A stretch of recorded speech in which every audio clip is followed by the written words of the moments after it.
Welcome. This is Majesty Sussex Report, and I'm Antonio.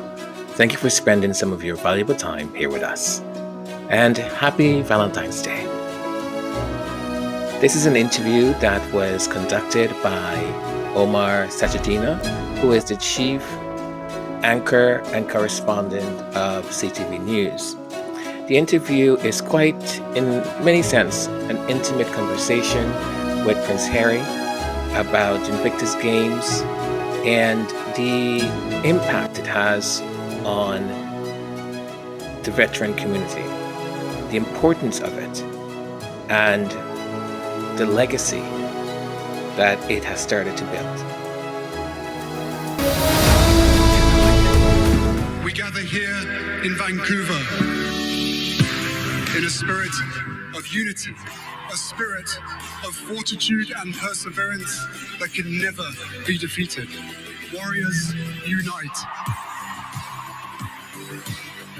As you show the world why you are Invictus.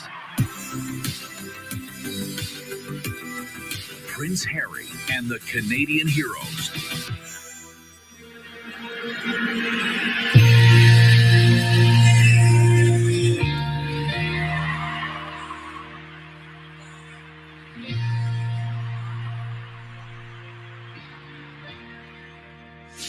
Number 13, Garen. Number 17, Nebraska. And number 23, Captain Rama. Hi, Megan. It's so nice to meet you. Thank you. I think you're right there. It's a great vibe. Yeah. Everyone seems to be enjoying it. They are. Prince Harry, Duke of Sussex, and his wife Meghan are in Vancouver tonight to cheer on some true heroes, the wounded veterans who compete in the Invictus Games. What do you think? What's going through your mind right now as you're watching this and seeing the competitors pour their hearts and souls out to the court? One of the things I care most about is the atmosphere, because maybe it doesn't mean that much to them, but for me, to be able to create the atmosphere for them makes them feel like superstars. The harder thing to do is to merge the general public with military, and for them to feel like, I don't have any connection to military families. I went to this sporting display, and it was incredible. And we never knew how good the sport was going to be in the early days. And every single iteration of the games has got better and better and better. Invictus is celebrating its 10th anniversary this year, with more than 20 countries around the world coming together in the spirit of competition. For former Canadian Logistics Officer Mark Baer, the experience is transformational. I love the preparation. I love the mental aspect of it. I love putting in the work and showing up and having my best effort on that day. I got the eye of the tiger. The opening ceremony in Vancouver was a star-studded affair. Nelly Furtado, Katy Perry, Chris Martin, Noah Khan, and so many more came to celebrate Invictus. So are you actually calling them up and saying, be a part of this, or how does that work? Over the last 10 years, there's been a lot of phone calls. The nice thing about representing this community or trying to find talent to come and celebrate this community, you don't have to try too hard. There are so many people out there in this world who would charge for their time. But so many of these individuals love and respect this group of people so much that they will move heaven and earth to be here to support them. And for that, all I can be is incredibly grateful. The excitement in the stands is palpable. This is the gold medal wheelchair basketball game. For the Duke and Duchess of Sussex, there's a feeling of ease being back here in Canada. In 2020, when they stepped back from their royal duties, Harry and Meghan came to British Columbia. and very deliberate that they chose Vancouver Island as a place to start over. And because it was quiet compared to the sort of paparazzi pack that we have here in London, the constant scrutiny that they'd been under, Vancouver felt completely different. It was a refuge for them. I mean, in the Harry and Meghan documentary, they'd actually filmed a bit of the flight that they were on. They called it the Freedom Flight. And I think Vancouver Island really gave them that. Canada's been really, really good to my wife over all these years. And it's been really, really good to us as well. Certainly in 2020. It was amazing for us to be able to be in Canada, Vancouver Island, with Archie, and be able to go for hikes and be in amongst the local town and feel protected. We were there for more than 6 weeks before anybody found out. We were bumping into people the whole time. Nobody told anybody. I guess they told other people, but yeah, there's not too much of a media or like a pop culture on Vancouver Island. Maintaining a culture of respect at Invictus is also important. This year, 4 First Nations are hosting the Games alongside Vancouver and Whistler. I would like to begin by honouring the First Nations who are hosting this year's Games. Lilwat, Musqueam, Squamish and Tsleil-Waututh. Heightsap, Kuquilam. How did you prepare for that? In terms of that knowledge and the education? Well, I've done my own learning. I've done how many hours? I've got maybe 20 hours online, and I've had many conversations. My wife joined me for quite a few of them as well, with a lot of the First Nations. That's been an incredible experience. It's very much a learning and listening experience, and ultimately, the goal here is to try to share this platform with them, to be able to help them through their truth and reconciliation process. Coming up. She was asking about landmines. I found myself talking to him about mines at 5 years old. And interestingly, it gave me a chance to talk about my mum, his grandma, which I didn't even really consider. How Princess Diana's legacy lives on in Prince Harry and the Invictus Games. Invictus is Latin for unconquerable. Veterans wounded in service compete to show the world that they are just that. As a veteran himself, this is a cause that's close to Prince Harry's heart. He served in the British military for 10 years before retiring in 2015, and he believes these games are a critical part of his own catharsis. You said a couple of minutes ago, there's still stuff that you still carry, and I'm just wondering how you have evolved personally in your time with the games. What sort of changes have you noticed in yourself? Look, being around this community is my fix. When you're around these people, you hear other people's stories and you can make that connection with your own experience. There's just a lot of weight that gets taken off your shoulders, because a lot of these individuals feel or have felt very lonely, right? Because I think over the course of our service, you're sort of led to believe that the problems that you have encountered or the issues that you are carrying are somewhat unique to you within that service. And when you come to the games, you suddenly realize that actually that's not the case at all. So, again, in answer to your question, I get so much out of hearing their stories, and that may sound weird, but I get my own sort of cure and confidence from them, knowing that what we're doing is working, being able to, I guess, serve part of my purpose, and being able to use the position, the platform, the spotlight in giving these guys, all the attention and the opportunity. Using his platform to foster awareness is something his mother, the late Princess Diana, taught him. And now he's teaching his own son about her legacy. Megan was saying at the reception that your kids are cheering you on from California, cheering on the athletes from California. What do you tell them about Invictus? Because some of the subject matter is quite heavy, isn't it? It's heavy, it's sensitive, and as I said earlier, it's hard because kids, they'll always ask the right questions. There's no filter. So you either shut it down straight away, which I will never do, or you engage in the conversation and you try to explain things, but then it does. I mean, you know, Archie was talking about, as I said earlier, Archie was asking about landmines. I was talking about how some of these guys were blowing up. I think IEDs, improvised explosive devices, is probably a bit too much at this stage. I found myself talking to him about mines as 5 years old. And interestingly, it gave me a chance to talk about my mum, his grandma, which I didn't even really consider. So that became the sort of the outcome of the story for him, which is he then saw videos, he wanted to see videos and photographs of his grandma Diana out doing her thing for landmines all those years ago. Some people chose to interpret my visit as a political statement, but it was not.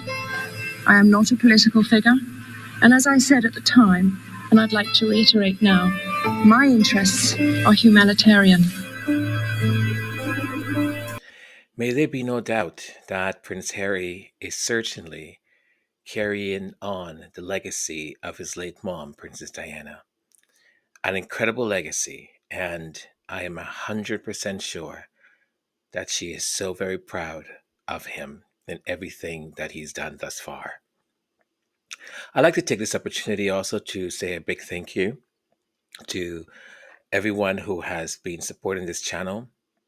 Thank you for your continued support, for your generosity, and do remember to press the like button and to leave a comment and share this video. Also, for those of you who are new or just bumped into this channel or just checking us out for the first time, do consider subscribing. It would mean a lot to us. Thank you so very much. And once again, happy Valentine's Day.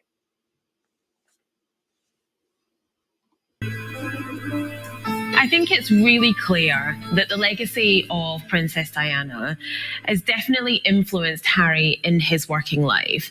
You know, Princess Diana was really known for taking on causes that weren't necessarily trendy, whether that was landmines, whether that was working with the HIV community. And I think Prince Harry's kind of done the same thing. And, you know, just doing good and trying to use his position of privilege and power to give back to the world in the way that he sees fit. And Princess Diana was very, very good at doing that. Ukraine! In a world filled with division, these games are about bringing people together. There was such a powerful moment when the delegation from Ukraine walked in, right? And many of them active servicemen and servicewomen. I'm curious, given the multiple conflicts that are happening in the world right now, do you actively consume, read, watch the news, or is that something you feel you need to separate yourself from? Well, first of all, in the Invictus Games transcends politics, right? I think we all appreciate that and understand that. I think it's hard to stay away from everything that's going on, especially if you're on social media. For so many people, the very things that are happening right there, you're confronted with. But I said this back in Dusseldorf when the Ukrainian team jumped on a coach and traveled for days straight from a war zone, some of them from the front line, to come and compete in the Invictus Games, to be able to draw that energy and that strength from their own team, but also every single other nation that was there to support them. And I don't know if you saw the footage. When that team came into the opening ceremony, the whole place stood up. So that energy that they were then given, I sort of reminded everybody to learn myself, they're going back. But that was the first time that we've had a competing nation, come from a war zone, from the front line, compete, and then go back. Mm-hmm. And I can't even wrap my head around that, other than to know that we did the best that we could, collectively, every single one of us, to lift them up and give them the strength and the energy to go back and defend their country. Up next, I feel like the tipping point was in the fall of 2021, where Afghanistan fell back into the hands of the Taliban, and everything that represented for the Canadian Forces. A Canadian hero shares his journey to Invictus. Former logistics officer and Invictus competitor Mark Baer served in the Canadian Armed Forces for 24 years. He ran missions in Kabul, Kandahar, and domestic missions here at home, helping with flood relief and the Vancouver Olympics. In 2019, I was given the awesome responsibility to be the commanding officer for the transition unit, which provides care for ill and injured soldiers, their families, and families of the fallen. So people who have had those life-changing events happen to them, and it was our team's responsibility to work with their care network and get them back on their feet. As a commanding officer, Mark was exposed to many stories of grief and trauma until it became too much. It was a perfect storm of events that really led to a period of time of helplessness and despair, and just being in a spot which was like really sad and really scary, where you are in that spot where you don't want to live, but you also don't want to die, and just having to keep showing up was a really challenging situation. It sounds like an extraordinary amount of pressure. Yes, yeah, and a lot of that is the pressure that I put on myself. I remember when I met with a doctor in early 2022, where I was describing where I was at and the dependencies that I had and the nightmares and the thoughts that I was having, and just how matter-of-factly at the end of that session, where he said, you have post-traumatic stress disorder and major depressive disorder. And it was very to the point, not I think. And, that really floored me at that time. Tell me a little bit about some of those lowest points and what triggered that.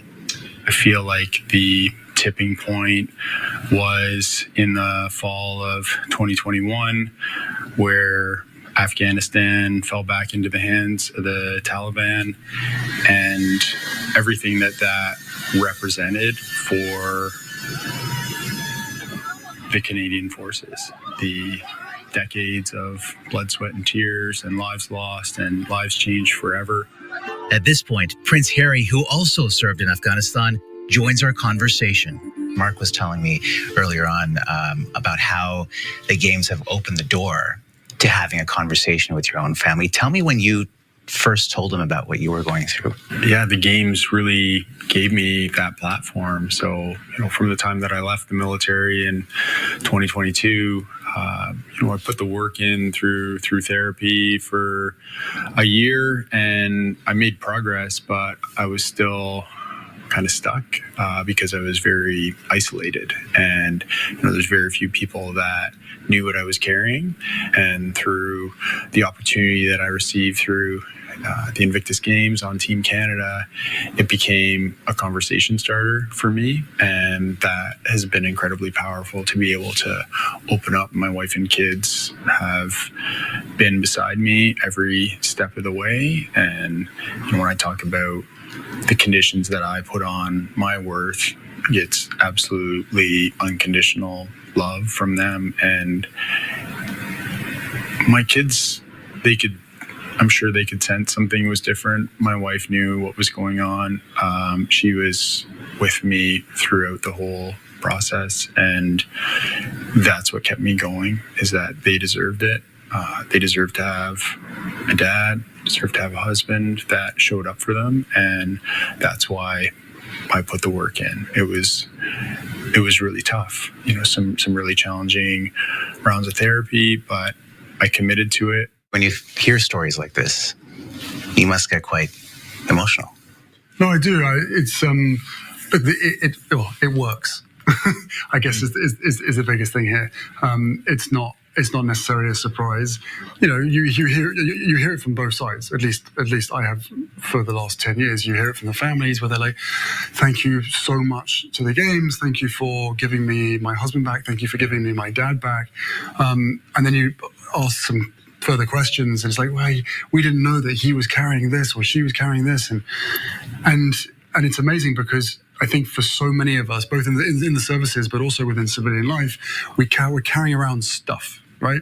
And I think it's unique in as much within the services, in as much as it's sometimes hard to tell that story to a group of people that you either don't think that they'll understand, or that you don't want to share it with them as well, because then they're having to carry it. Some of it is so raw and it's so painful, right?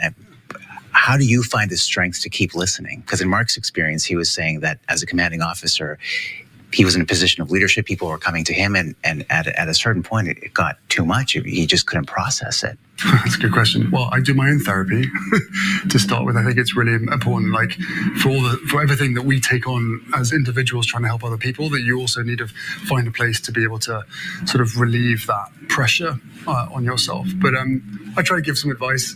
I try to connect the dots and know that, you know, I think just telling those individuals that they have the support structure around them, that, you know, here at the games, because inevitably here at each games, people come forward more to share, you know, their stories. I don't always get the chance to have that really deep conversation with them. A lot of times I do, but not all the time. And also, and I don't know whether it's the same for you, Mark, not everybody wants to go that deep. Not everybody needs to go that deep. You know, there will be a time and a place for that. And timing is everything. And the last thing I want to do is be the person to probe a little bit deeper, a little bit further at a time when they're just about to go and serve their country again and go and compete and try and win sitting basketball or wheelchair rugby, whatever it is. And that they're not as mentally strong as because they've just downloaded to me. So no, I try to, I guess, be as supportive as I can in that regard. But, you know, again, it's all about timing. It's like an onion. It's just peeling back those layers, which normally is when you cry. Up next. Prince Harry, where do you see Invictus in 10 years' time? I don't know where the world is going to be in 10 years' time. Prince Harry's hopes for the future. You hear the final buzzer. In the final moments of the wheelchair basketball game, I asked Prince Harry what he thinks the future holds for Invictus. Prince Harry, where do you see Invictus in 10 years' time? I don't know where the world is going to be in 10 years' time. All I can say is that we will continue to provide this resource and this experience and this environment for everybody that needs it for as long as they need it. For heroes that are living the very definition of these Invictus Games, unconquered. It's beautiful. It's the overall message that you're not alone and you have an entire team behind you. And whether that's the team that you're competing with at the games, whether it's your family, your friend network, the Invictus community, your community back home, where you draw your strength from, it's just that message that you don't need to carry this alone. A lesson in resilience that veterans like Mark and the Prince are passing on to their own children and future generations. Yeah, it's... How do you have kids? So my wife and I are actually expecting in a few weeks. Okay. Our first child. Okay. So you guys are further ahead than we are. What's the journey to parenthood like? It's amazing. I think 1 or 2 kids is probably enough. I definitely think that. I know some people have got 5. I just say, well, it's your own fault. Having kids is amazing, but it's a journey. Every single day, every single week is they just grow and they change. And I love the questions that they ask, the experiences and the challenges they give you. It's great.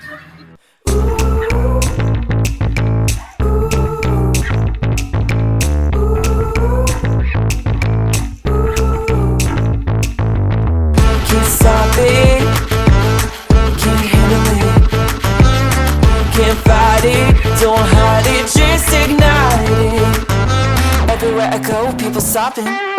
We the whole party, yeah, we popping. Turn your heads when the beat dropping. 3, 2, 1, go on and lose your minds. Woo! Go on and lose it. Go on and lose it. Go on and lose it. 3, 2, 1, go on and lose your minds.